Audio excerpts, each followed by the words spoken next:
이게 이렇게 계약을 하고 나서 잔금 때 되면 이제 저희가 안내를 하거든요. 보통 서류 요즘은 셀프 등기를 많이 해요. 셀프 등기하면 공인중개사가 되게 힘들어요. 왜냐하면 셀프 등기 하시는 분들이 와가지고 서류 확인을 저희한테 다 시킵니다. 서류 안내도 저희가 다 해야 돼요. 도장도 저희가 다 찍어드려야 돼. 그러면 결국 셀프 등기지만 등기소 가는 거 업무만 그 사람이 해야지 나머지는 제가 다 해드려야 돼. 왜냐면 문제가 생기면 안 되니까. 그러니까 셀프 등기는 곧 제가 셀프 등기하는 주은에서 하는 거 비슷해요. 그래서 저희가 지정한 법무사 사무실에서 오면 제일 편합니다. 그분들은 서류만 주면 알아서 도장 다 찍고 가서 다 하니까. 그래서 부동산에서 코워크하는 그 법무사 사무실에서 오면 저희도 편하고, 아니 법무사를 또 못 믿어. 법무사 요즘 취등록세가 얼마나 비싸요. 뭐 1억이라는 돈이 막 날아가요. 그 사람이 날라버리면 어떡해. 라는 생각도 저는 가끔 들어요. 그래서 아시는 분이 오면 그래도 그 돈 받고 하니까 문제가 없다고 생각하는데요. 그렇게 하여튼 이 준비할 때 보통 보면 처음 할 때 요즘은 이런 실수 안 하는데 저도 등기 처음 할 때는 매도형 인감증명서 떼는 걸 몰랐습니다. 그래서 이 매도형 인감증명서를 반드시 떼야 되고 이 공인중개사들은 이 발급 당사자 밑에 서명이 필요하거든요. 서명하는 거 그거 이제 주민센터에서 보통 서명하라고 하는데 한 50%는 서명 안 하고 와요. 그러면 저희들이 서명시키거나 아니면 뭐 법무사님이 오시면 당연히 서명하고 셀프 등기하면 저희가 또 요거 서명해야 됩니다. 또 다 알려드려야 돼요. 그렇게 해서 주민등록 초본, 등기권리증, 인감증명 이렇게 하고요. 보통 요거는 이제 참고하라고 제가 말씀드린 거예요. 인감증명서를 발급하거나 이제 주민등록 초본 이렇게 하잖아요. 근데 이제 매도인 요거는 이렇게 하면 되는데 매수인이 이제 이사를 주소 이전을 하는 경우가 있어요. 잔금 계약서 작성할 때 주소에서 바뀌는 경우가 있어요. 그럴 때 뭐 어떻게 해야 되나요? 그냥 하면 되나요? 계약서를 변경해야 되나요? 아니면 주민등록 초본이나 등본만 떼면 되나요? 이런 질문들을 많이 하거든요.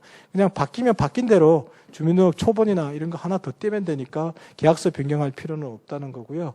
그리고 등기권리증이 분실된 경우 이때는 사실확인서 이렇게 우무인 찍어서 하거든요. 이런 거 비용 주고 해야 되는데 법무사들이 요것만 찍어달라 그러면 6만 원 받고 안 해주죠. 자기들한테 등기를 다 맡겨야 해주는데 이게 이제 셀프 등기할 때가 문제가 되는 거예요. 셀프 등기하면서 법무사 소개시켜달라고 그래요. 우무인만 찍어달라고. 그러면 해줄까요? 안 해줄까요? 안 해주죠. 우무인 자기들이 그거 하나만 찍어주는 그 권리관계를 인정해주는데 뭐 6만 원 받고 누가 해주겠어요. 문제가 생기면 자기들한테 책임 다 묻는데 그래서 등기 절차를 다 맡겼을 때만 해주더라고요. 그런 거는 만약에 셀프 등기 하시는 분이 문의가 오면 그렇게 해주면 됩니다. 예. 그리고 매수인은 지금 주민등록 등본, 도장, 가족관계 증명서 요거는 이제 작년부터 생긴 건데 제출한 이유는 이 세대 분리 이런 것 때문에 취득세 중과 제도가 생기면서 생긴 거예요. 왜냐하면 뭐 아들 명의로 샀는데 같은 집에 살면 취득세가 지금 현재는 8%잖아요. 이제 뭐 취득세 중과를 이제 2주택까지는 없애고 3주택이 몇 프로죠? 4% 뭐 4주택 이상은 뭐 5% 이런 식으로 바꾼대잖아요. 뭐 그런 예시 때문에 이게 나온 거예요. 그래서 이때는 저희가 아직까지 안 바뀌었으니까 이것도 법 개정 사항이기 때문에 지금 며칠 전에 지금 다 발표했잖아요. 취득세 중과 배제하겠다. 하지만 확정은 안 됐어요. 이제 개정을 여야 협의를 통해서 하겠다고 추진하겠다고 내년에 한 건데 뭐 선거를 앞두고 거대 야당에서 잘 협조를 해주면 바뀔 테고 안 되면 또 어려움이 생길 수 있습니다. 그런데 부동산이 지금 이거가 풀어야 되기 때문에 해야 될 거예요. 1세대라는 것도 우리가 잘 알아야 돼요. 그러니까 뭐 재개발지에 아들 이름으로 막 사잖아요. 그러면 그냥 세대 분리만 됐다고 되는 건 아니거든요. 세대 분리 말고 배우자와 미혼인 30세 미만의 주택은 같은 세대별 주민등록부에 기재되어 있더라도 같은 세대로 보잖아요. 그런데 예외적으로 30세 미만의 자녀더라도 일정 소득이 있고 따로 사는 경우에는 별도 세대로 봅니다. 소득은 20년 기준으로는 월 한 70만 원이에요. 지금은 조금 더 올랐을 겁니다. 한 77만 원 정도 될 거예요. 이렇게 월 소득이 인정이 되고요. 근데 문제는 미성년자는 소득이 있더라도 세대원이니까 미성년자 이름으로 살 때는 지금은 취득세 중과된다는 거. 그래서 이 부분을 또 잘 알아야 돼요. 그래야 또 세대 분리는 잔금 전날까지만 하면 돼요. 왜냐하면 세대 분리가 계약 시점까지 해야 되는 게 아니고 잔금 전날 등기할 때까지만 세대 분리가 되면 되니까 그 이전까지 아느냐 모르냐의 싸움입니다. 이거 모르면 또 누구한테 책임 물을까요? 야, 네가 왜 얘기를 안 해줬냐? 취득세 이렇게 괜찮다고 했잖냐? 이러면서 또 부동산을 또 때려잡습니다.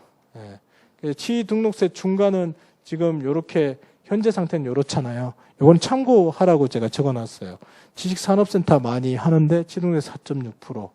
그리고 토지, 상가, 오피스텔 취등록세 4.6%다 이렇게 취등록세가 좀 이렇게 돼 있죠. 4.6% 정도가 기본적인 거로 돼 있고요. 근데 이제 주로 이제 법인이 이제 매수할 때는 주로 뭐 법인들이 1억 원 미만은 취득세 중과가 안 됐으니까 이거 많이 했잖아요. 법인은 사실은 이렇게 할 때 이렇게 법인 등기부 등본 이런 게 필요하잖아요. 근데 매수인이 법인인 경우에는 이렇게 법인 장부 및 사용 계획서 이런 거 내는 이건 법무사 사무실에서 해줘요.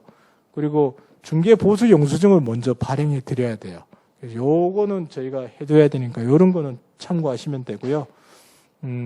외국인인 경우도 외국인이 매도인인 경우에는 세금을 내는 걸 먼저 확인을 해요. 외국인 양도신고 사실 확인서를 떼서 줘야 돼요. 왜냐하면 세금 안 내고 도망갈 수 있으니까. 그래서 세금 내라고 이렇게 세무서에 양도신고 사실 확인서를 발급받아야 되고요. 그리고 매수인이 또 이렇게 외국인인 경우에는 뭐 국내 고소증 이런 것도 필요하거든요. 고소 사실 확인서 이런 것들을 해야 되고 미국 영주권자나 미국 시민권자가 매도할 때도 국내 고소가 있어야 편합니다. 예, 이런 것들 다 필요하고요. 상식적으로 알아놓으셨다가 나중에 거래할 때 법무사한테 물어보면 세세하게 알려줍니다. 그래서 상식으로 알고 계시라고 알려드린 거고 이렇게 다 한 다음에 중개대상물 확인 설명서 기재를 하겠죠. 아무래도 매매는 좀 더 많은 것들을 확인합니다. 등기권리증, 등기사항증명서, 토지대장, 건축물대장, 지적도, 토지이용 계획 확인서, 본인 신분증 이런 것도 쭉 다 확인해서 작성하고요. 저희가 여기 등기부 기재사항도 적어야 되고 뭐 나머지 지역지구 이런 거는 특별한 건 없어요. 서울에서는 보면 규제사항이 별로 없기 때문에 이런 도로와의 관계 이런 것들도 다 적어야 됩니다. 이거 다 적고 공백이 없이 다 적고요. 그리고 나서 뭐 여기 또 실제 권리관계 또는 공시되지 않은 물건의 권리사항이나 이런 것도 적고요. 여기 보시면 난방방식 지금 연료 공급 이런 거 나오는데 여기 어디에 지금 하나 요즘 추가된 것 같아요. 연식 같은 거 이런 게 추가돼 있어요. 이런 것들 뭐 균열 누수 중개보수도 여기 지급시기 잔금시냐 계약시냐 이런 것들도 좀 적고 보통 통상적으로 잔금시라고도 적기도 하고 계약시 50% 잔금시 50% 이렇게도 많이 적습니다. 그리고 사람들이 많이 따지는 게 이제 부가가치세. 우리 보통 처음에 개업하시면 간이사업자잖아요. 간이사업자인데 부가가치세 체크해가지고 부가가치세까지 받으면 또 부당 징수 되겠죠. 그래서 뭐 이건 알아서 잘 받으시면 됩니다. 네. 중개대상물 확인 설명서에 이렇게 건폐율 용적률 아까 말씀드린 거 들어가는 경우가 있고요.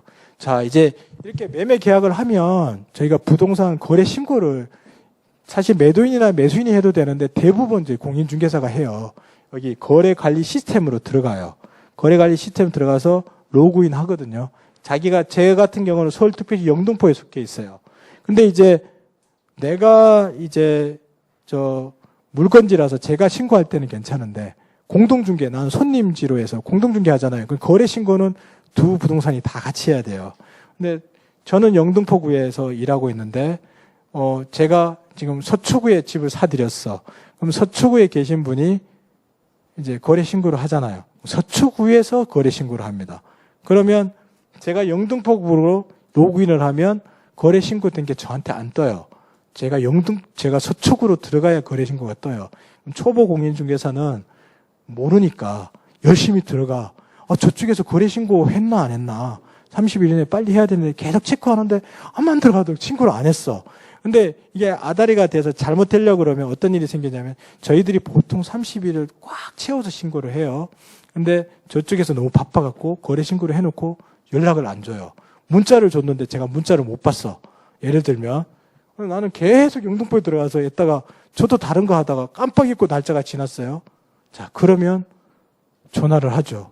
이제 나중에 알고, 아니, 왜 거래 신고를 안 했냐. 이런데 저쪽은 내가 거래 신고하고 니한테 문자 보내서 신고하라 그랬잖냐. 근데 그쪽에서는 자기가 거래 신고하고 이쪽에서 확인이 됐으면 다 통과됐으면 신고 필증을 출력을 해야 되는데 신고 필증을 확인을 안 한 거야. 바빠서.